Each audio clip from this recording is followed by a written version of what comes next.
Em relação à última questão do nosso simpatizante aqui, de um governo corrupto, que foi colocado para fora do Brasil pela corrupção, pela falta de vergonha na cara de quem roubava bilhões e bilhões, se, ao invés de roubar bilhões, tivesse investido na segurança, se ao invés de desviar dinheiro para construir porto em Cuba, tivessem investido em presídio, nós estaríamos muito melhor. Obrigado.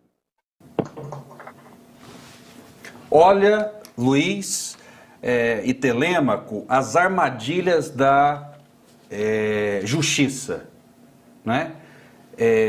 Agora a vítima pode ser o PT, pode ser o Partido dos Trabalhadores. Como que, mesmo tempos atrás, né, o todo-poderoso Alexandre de Moraes dá uma opinião dessa e vai julgar processos? Como que ele vai julgar processo também do Bolsonaro se ele já fez muitas críticas e existe um embate direto? Esse cidadão, seja para o lado da direita ou da esquerda, não deveria, na opinião de vocês, dar lugar a outra pessoa, principalmente nesses casos? É TSE, ele está falando de uma eleição que vai definir os destinos do Brasil. Luiz, qual a sua opinião? Minutos atrás, o doutor Telêmaco Brandão, advogado e jurista, é só para a gente não perder o gancho aqui. Ele analisou claramente uma posição em oposição a essa que o ministro Alexandre Moraes está dizendo. Está nos bastidores, então, né? essa posição mostra que o Estado Constitucional de Direito no Brasil funciona e nós temos que respeitar a Constituição, que todos nós juramos obedecê-la. Ou seja, a mesma sentença, o mesmo conceito jurídico que está tendo a favor do João pode estar contra o José no mesmo momento. E num dia seguinte, se ele é a favor do Lula, ele pode estar contra. Então, isso mostra que o Estado Constitucional de Direito, que a democracia no Brasil funcionou. E, claramente, o presidente Lula foi inocentado de todos os processos, justamente pelas mesmas instâncias que o condenaram. E aquele que condenou, que foi o juiz Moro, com certeza irá nas barras da justiça ter que explicar e pagar juridicamente pelos equívocos e pela perseguição que fez. Deputado, então, nesse verdade. sentido, essa postura do Alexandre de Moraes mostra claramente que não existe apenas um lado, os dois lados em equilíbrio, e esse é o papel da justiça. O ativismo judiciário, eu não estou fazendo uma crítica ao PT, nem ao Bolsonaro, não, mas todo mundo diz que existe um ativismo no judiciário. Quem fez o ativismo judiciário foi o Moro, que usou todo o processo de condenação do Lula para fazer uma propagação política e entregar a vitória para o Bolsonaro. Mas não continua. Ou num processo eleitoral normal, sem a interferência da República de Curitiba, da primeira instância de Curitiba, aquela eleição teria tido resultado. O Bolsonaro seria presidente hoje. Com certeza não. Então é o seguinte, a mesma justiça que os bolsonaristas condenam hoje, eles beneficiaram no passado. É mesmo peso e mesma medida. Vocês incluírem nas falas de vocês que é muito conveniente, manipuladora, enganadora da população, porque isso não é verdade, isso é parte dos fatos e ainda interpretar de maneira distorcida.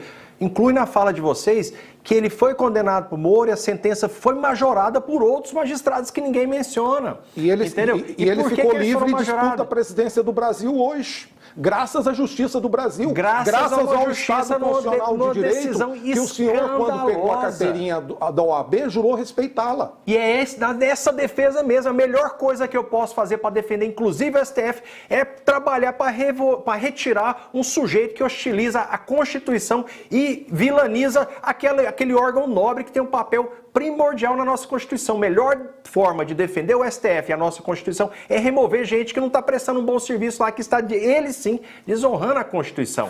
Esse é o nosso trabalho. Ontem o debate era por que a OAB está omissa nesse episódio. Sabe por quê? Porque também tem rabo preso, porque a maioria dos advogados tem rabo preso, tem medo de bater de frente, porque estabeleceu-se uma ditadura do judiciário. Senado não pode bater de frente, OAB não pode bater de frente, ninguém pode. Você acha que o advogado pode ser perseguido? Eles sem dúvida. Quem vai decidir os processos de todos os advogados são esses mesmos. Juridicamente, durante toda a tramitação do processo do presidente Lula foi perseguido em várias fases da tramitação, inclusive com a morosidade de análise dos recursos. Então eu concordo contigo, sempre beneficia o réu.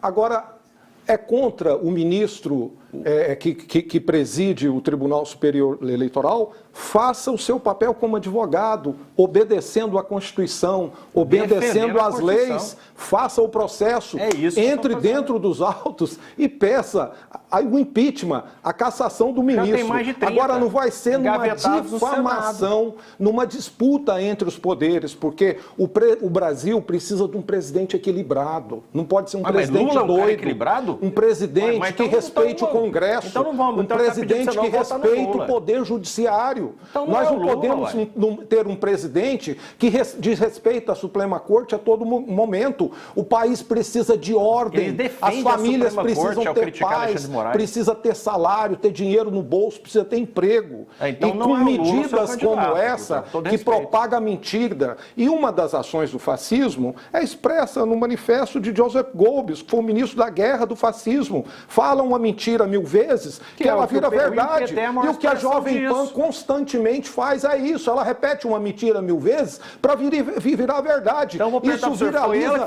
dentro da estrutura do fascismo. O senhor acha que a Jovem Pan deve ser fechada?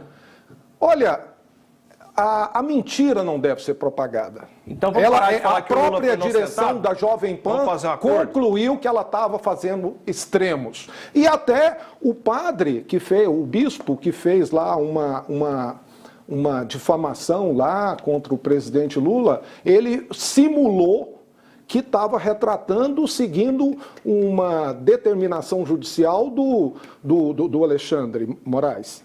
Agora, não era isso. Não existe uma determinação condenando aquela postagem do bispo. Houve uma recomendação e caberia todos os recursos, mas ele aproveitou aquele momento, inclusive, para criar um clima, vamos dizer assim, aliás, virou moda esse termo, né? Criar um clima eleitoral, para dizer que estava acatando uma decisão que ainda não foi publicada e deliberada para difamar o presidente. Eu quero fazer uma proposta. Uma pergunta minha rapidinho. O senhor está falando de defesa da verdade, eu quero fazer um pacto. Vamos parar de falar que o Lula foi inocentado? Porque não foi inocentado. O processo foi anulado e quando ele foi ser punido já estava prescrito. Ele vai ser o próximo presidente do Brasil, que não foi vai comandar as Forças Armadas, vai ter uma influência muito grande sobre o Poder Judiciário, sobre o Congresso. Ganha as eleições e depois das eleições a gente conversa. E qual que é a diferença? Mas então não vamos continuar mentindo que ele foi inocentado. Eu sou contra a mentira, sou contra o fake news. Aliás, quem foi eleito defendendo fake news e mentira o tempo todo foi o presidente Bolsonaro, que foi eleito através de uma articulação jurídica com o apoio do FBI, com o apoio da CIA, para tirar o presidente Lula do governo em 2018. Deputado, vamos fazer o seguinte... Essa é uma das maiores teorias de conspiração. Para a gente fechar esse tema aqui, coloca um enquadramento aberto aí, Azaf, por gentileza, a câmera aberta. Câmera aberta, por gentileza, ótimo. Se o senhor fosse o dono, pega a caneta aqui. Pega a caneta. Se o senhor fosse o dono da caneta para fechar a Jovem Pan, o senhor fecharia? Se defender a violência, atentar contra a democracia, defender o fascismo e a mentira, sim. Devidamente constatado nos autos com decisão judicial após trâmite julgado. O senhor poderia fechar a Jovem Pan, então? Após trâmite julgado. Trânsito em julgado ou dos ministros que já estão fazendo o que estão fazendo. Esse que é o problema. Eu sou advogado. Pergunta para mim quantas vezes eu confio sim, dos juízes que eu tenho acesso, de primeira instância, que a gente conhece, perto se eu confio em instâncias superiores.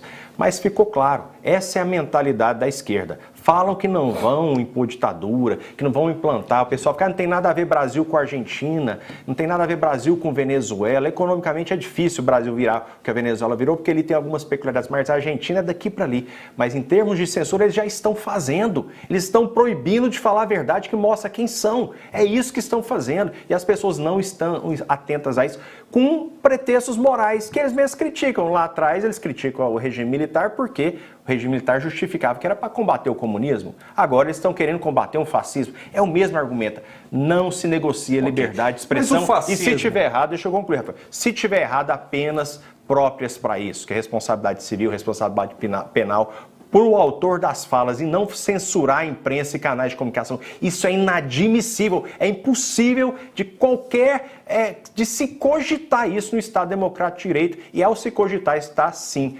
flertando ou se estabelecendo uma ditadura. Esse é o primeiro passo de ditadura, controlar o que se pode dizer. Pessoal, se esse conteúdo faz sentido para você, não se esqueça de se inscrever no canal, ativar as notificações para ficar por dentro de tudo que a gente publicar e também deixar o seu like, comentar e compartilhar com os amigos para a gente levar essa mensagem adiante. Vamos junto construir um Brasil melhor. Um abraço.